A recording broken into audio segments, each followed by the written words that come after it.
Bonjour, je m'appelle Camille Desrochers. Aujourd'hui, je vais vous présenter les résultats préliminaires de notre étude Chemsex à l'ère de la COVID-19, comment les hommes gays et bisexuels qui ont une consommation sexualisée vivent la crise sanitaire.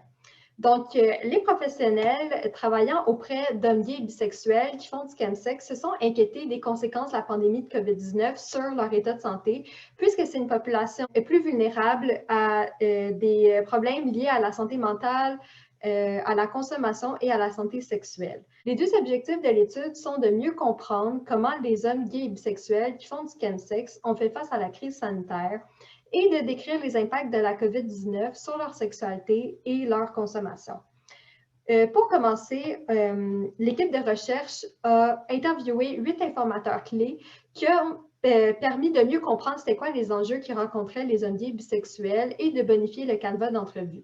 Ils ont aussi été sollicités pour faire le recrutement et le recrutement s'est aussi fait à l'aide d'annonces sur Facebook. Les critères d'inclusion pour participer étaient d'être un homme gay bisexuel ou bisexuel, avoir au moins 18 ans et avoir fait du chemsex pendant ou avant la pandémie. On a recruté 13 participants qui ont fait des entrevues semi-dirigées d'environ 60 minutes et les données ont été analysées à l'aide d'une analyse de contenu conventionnelle. La première catégorie qui a émergé des résultats est l'effet de la pandémie sur la consommation des participants. Les participants ont réagi de manière différente à la pandémie. Il y en a certains qui ont arrêté ou qui ont fait une tentative d'arrêt. Ces participants-là ont plutôt vu le confinement et les mesures sanitaires comme une opportunité propice pour mettre en place ou maintenir leur plan de sobriété. Ils ont perçu que le confinement, c'était un moment idéal pour faire une introspection puis réfléchir à leurs pratiques de consommation et leurs pratiques sexuelles. Ils ont aussi nommé qu'ils avaient eu une diminution de leur trigger potentiel. Donc, par exemple, puisque tout le monde devait rester à la maison lors du confinement, ils étaient moins tentés à aller à des parties et faire des rencontres sexualisées. Il y a d'autres participants, par contre, qui ont eu une augmentation de leur consommation. Donc, le confinement, pour ces participants-là, ça a plutôt été une opportunité pour plus consommer parce qu'il y avait plus de temps. Soit c'est des participants qui avaient perdu leur emploi puis qui avaient de l'argent comme à l'aide de la PCU, ou des participants qui étaient en travail à la maison puis qui étaient un peu à l'abri des regards des autres, donc qui pouvaient plus se permettre de consommer. Ces participants-là certains de ces participants nommaient qu'ils utilisaient la consommation comme une stratégie d'adaptation, donc soit pour réduire les stress liés à la pandémie ou réduire l'ennui associé à devoir rester chez soi.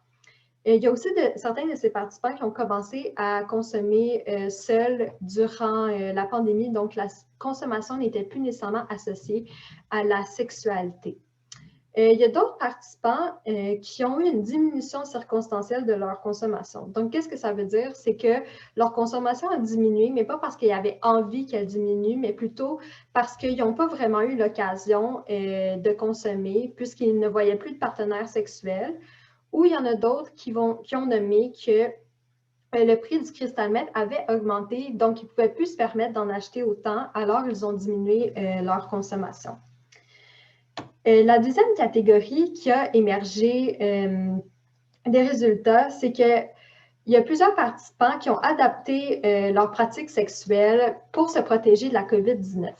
Donc, afin de réduire les risques de transmission de la COVID-19, il y a plusieurs des participants qui ont décrit avoir adapté leur comportement sexuel et leurs pratiques de chemsex. Il y en a plusieurs que durant le premier confinement, donc de mars 2020 à environ mai 2020, ils ont eu un arrêt total de leur sexualité pour respecter les mesures sanitaires. Il y en a d'autres qui ont nommé avoir diminué la fréquence de leurs rencontres et le nombre de partenaires ou favoriser des partenaires réguliers. En conclusion, qu'est-ce qu'on doit retenir? C'est que la pandémie de la COVID-19 a eu un impact sur la consommation et sur la sexualité des hommes qui font du chemsex. Il y en a plusieurs qui ont diminué leur consommation puis leurs rencontres sexuelles, mais il y en a aussi qui ont augmenté assez significativement leur consommation. Donc, les résultats démontrent l'importance d'avoir des services adaptés, même en contexte de pandémie. Merci d'avoir écouté.